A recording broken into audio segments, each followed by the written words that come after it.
수상한 기차역을 읽고 나서 토론 진행하겠습니다. 오늘 토론 주제는 민종이와 관련된 이야기입니다. 소설 속 민종이는 사진을 찍느라 약속 시간보다 5분 늦게 버스를 타는데요. 이 5분 때문에 버스는 산사태 현장을 피하지 못하고 솜돌역에 고립되었습니다. 이 상황에서 아이들은 모든 것이 민종이 때문이라며 비난을 하는데요. 자, 이 아이들이 솜돌역에 고립된 이 상황이 단 5분 지각한 민종이의 탓으로 돌리는 것이 옳을까요? 옳지 않을까요? 여기에 대해서 토론해 보겠습니다.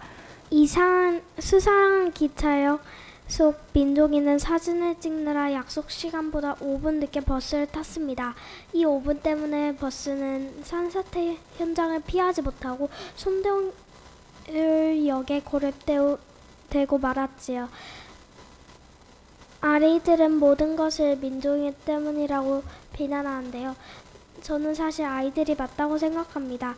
민종이는 시간을 어겼고 그 때문에 다른 아이들은 피해를 봤습니다.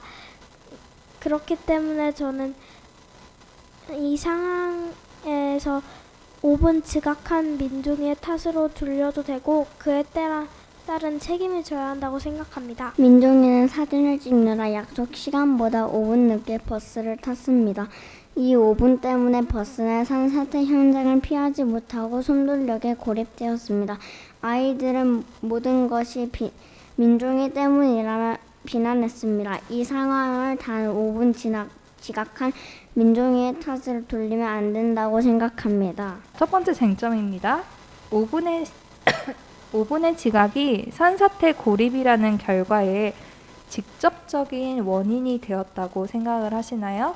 여기에 대해서는 이번에는 B팀부터 먼저 입장을 이야기해 볼게요. 산사태는 인간이 조절하거나 미리 알 수 없는 천재지변입니다. 민종이가 5분 늦은 것은 잘못이지만 그것이 산사태를 일으킨 것은 아닙니다. 버스가 고립된 진짜 원인은 산사태라는 자연현상이지 민종이의 지각이 아닙니다. 만약 민종이가 5분 일찍 탔더라도 도로 사정에 의해 버스가 늦어졌을 수도 있습니다.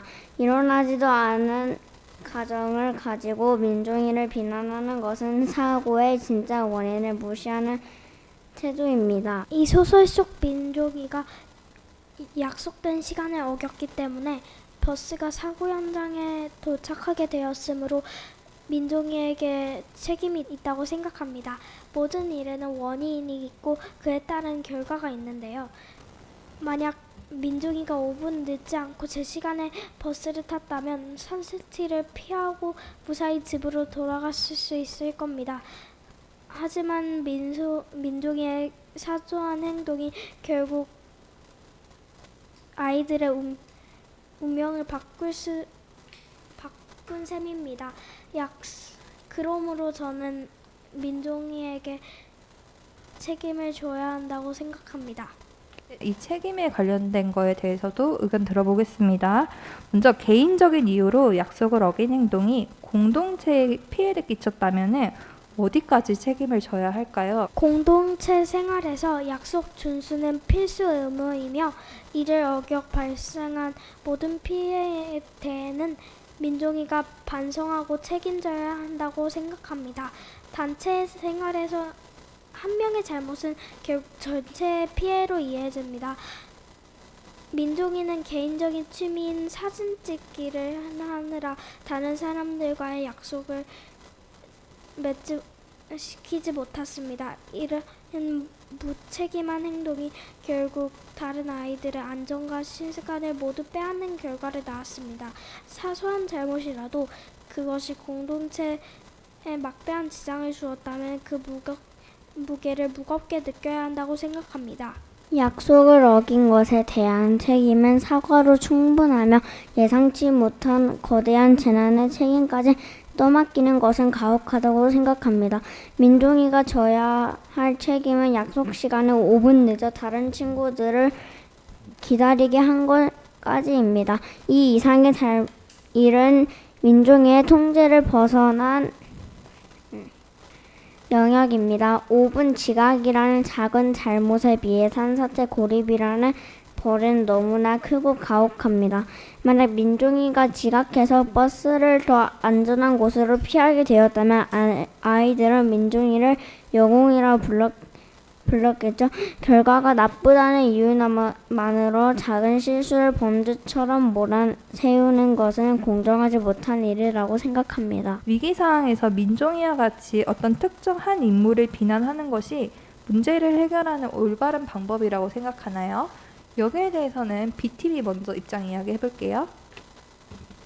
위기의 순간에는 비난보다 서로를 돕고 힘을 합쳐 상황을 이겨내는 연대의식이 훨씬 더 중요하다고 생각합니다.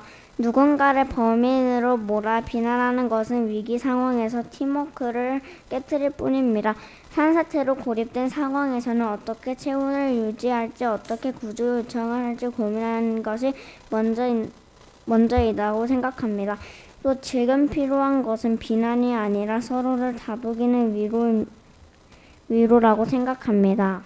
잘못을 저지른 사람이 명확할 때 그 사람을 비난함으로써 공동체의 질서를 확인하고 경각심을 일깨울 수 있습니다. 아이들의 비난은 정당한 화풀이가 아닌 규칙의 소중함을 말하는 것입니다. 민종이를 비난함으로써 앞으로 누구도 사적인 이유로 단체의 약속을 어겨서는 안 된다는 점을 교육할 수 있습니다. 팀은 쟁점 1에서 산사태는 자연재해이며 민종이가 시간을 지켰더라도 일어날 수 있었던 예측 불가능한 사고라고 했는데요. 하지만 사람은 누구나 타인에게 피해를 주지 않도록 조심해야 할 주의 의무가 있습니다. 민종이는 단순히 피지 못할 사정으로 늦은 게 아니라 사진을 찍느라 사적인 즐거움을 위해 약속을 어겼습니다. 이것은 자신이 해야 할 조심을 다하지 않은 부주의에 해당합니다. 혹시 불가항력이라는 말을 들어보셨나요? 불가항력이란 상사태나 지진처럼 인간의 힘으로는 어찌할 수 없는 거대한 힘을 말합니다. 산사태가 일어난 것은 질적인 문제나 기상 악화 때문이지 민종이가 버스에 늦게 탔기에 산이 무너진 것은 아니라고 생각합니다. 그리고 사건의 진짜 원인은 자연재해이지 5분 지각이 아니라고 생각합니다. 더 자유롭게 토론 이어가 주세요. 네. 산사태 자체는 민종이의 잘못이 아니지만 그 산사태를 만나는 시간을 만든 것은 민종이입니다. 공동체의 약속을 가볍게 여긴 태도가 결국 모두를 위험에 처하게 했으므로 원인 제공자로서 비난을 피하기는 어렵습니다. 5분의 지각과 산사태 사이에는 아무런 논리적 인간관계가 없습니다. 단지 운이 나쁘게 시간이 겹친 것일 뿐이며 민종이가 나쁜 의도를 가지고 사람들을 위험에 빠뜨린 것이 아니므로 책임을 묻는 것은 옳지 않다고 생각합니다. 하지만 그것이 사람들에게 일부러 한 것이 아니라도 결국 사람들에게 피해를 준 것은 맞습니다. 그러므로 민종이에게 책임을 주는 것은 맞습니다. 먼저 제가 입장을 말하겠습니다. 잘못을 저지른 사람이 명확할 때 그 사람을 비난함으로써 공동체의 질서를 확인하고 경각심을 일깨울 수 있습니다. 누군가를 범인으로 몰아 비난하는 것이 나쁘다고 생각할 수 있는데요. 아이들의 비난은 정당한 화풀이가 아니라 규칙의 소중함을 말하는 것입니다. 민종이를 비난함으로써 앞으로 누구도 사적인 이유로 단체의 약속을 어겨서는 안 된다는 점을 교육할 수 있습니다. 잘못한 사람이 아무런 비난도 받지 않는다면 공동체의 규칙은 아무도 지키지 않는 무의미한 것이 될 것입니다. 위기의 순간에는 비난보다 서로를 돕고 힘을 합쳐 상황을 이겨내는 현대의식이 더 중요하다고 생각합니다. 민종이를 비난하는데 에너지를 쏟으면 정작 중요한 문제 해결에는 소홀해지기 쉽습니다. 비난받는 사람도 괴롭지만 비난하는 사람도 마음이 거칠어져서 상황이 더 안 좋아질 수 있습니다. 지금 필요한 것은 비난이 아니라 서로를 다독이는 위로이지 않을까요? 지금 필요한 것은 바로 위로, 서로를 다독이는 위로라고 했는데요. 서로 돕기만 하다가 민종이가 자기 잘못을 깨달아지 못하면 어떨까요? 그러면 공동체 규칙은 무의미해질 것입니다. 그렇다면 어떻게 할까요? 하지만 민종이 때문에 고생하는 아이들의 억울한 마음은 어떻게 풀어줘야 할까요? 억울함은 비난이 아니라 민종이의 진심 어린 사과와 반성을 통해 풀어야 합니다. 나는 갈등을 키울 뿐이지만 반성은 관계를 회복시킵니다. 질서는 비난이 아닌 이해와 약속을 통해 세워지는 것입니다.